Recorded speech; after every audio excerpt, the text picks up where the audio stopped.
Hi friends, ఈరోజు మనం RFID technology గురించి తెలుసుకుందాం. మనందరికీ బార్కోడ్ అంటే తెలుసు. మనం షాపింగ్ చేసిన తర్వాత ఈ బార్కోడ్ స్కాన్ చేస్తే వచ్చిన బిల్ని మనం పే చేస్తాం. ఇది 1970 నుండి ఉన్న టెక్నాలజీ. దీనిలో డిసడ్వాంటేజెస్ ఏమంటే బార్కోడ్ అనేది రీడర్కి లైన్ ఆఫ్ సైట్లో ఉండాలి, అంటే దానికి ఎదురుగా ఉండాలి, లేకపోతే పనిచేయదు.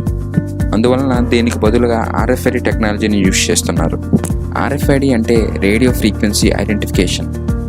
దీన్ని ఆబ్జెక్ట్ ఎక్కడున్నాయో ట్రాక్ చేయడానికి ఉపయోగిస్తారు.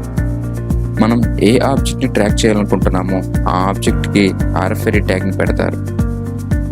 ఇందులో విశేషం ఏమిటంటే పవర్ సప్లై లేకుండానే ఆబ్జెక్ట్ని డిటెక్ట్ చేయవచ్చు. RFID రీడర్ ద్వారా ఆ ట్యాగ్ ఎక్కడుందో తెలుసుకోవచ్చు. ఈ రీడర్ ట్యాగ్ అంటే ఏమిటో తెలుసుకుందాం. RFID టెక్నాలజీలో ముఖ్యంగా 2 కాంపోనెంట్స్ ఉంటాయి. ఒకటి RFID రీడర్, ఇంకొకటి RFID ట్యాగ్. RFID రీడర్ అనేది ట్యాగ్ నుంచి వచ్చే ఇన్ఫర్మేషన్ గ్యాదర్ చేసి దాన్ని బట్టి ఆబ్జెక్ట్ ఎక్కడుందో డిటెక్ట్ చేస్తుంది.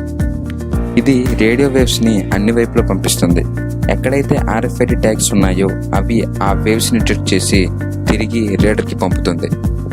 రీడర్ ఆ వేవ్స్ని ఏ ట్యాగ్ నుంచి వచ్చాయో డిటెక్ట్ చేసి ఆ ట్యాగ్ లొకేషన్ చెప్తుంది. RFID tag.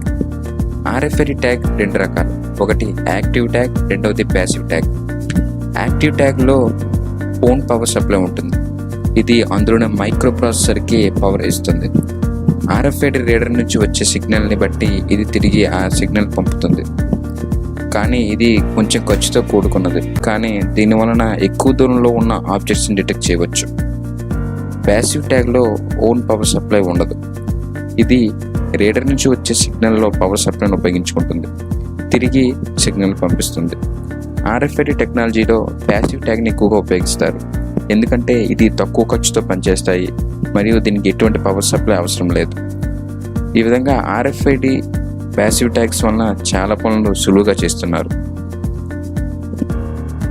Running races conduct చేసేటప్పుడు ప్రతి ప్లేయర్ బాడీ పైన RFID ట్యాగ్ ఉంటుంది.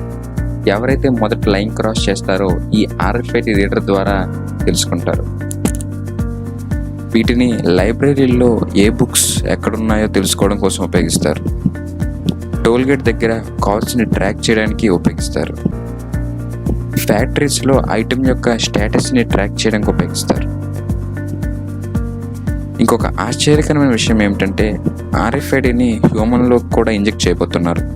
ఇందులో మనం మెడికల్ ఇన్ఫర్మేషన్, మన డీటెయిల్స్ వంటివి ఉంచుతారు.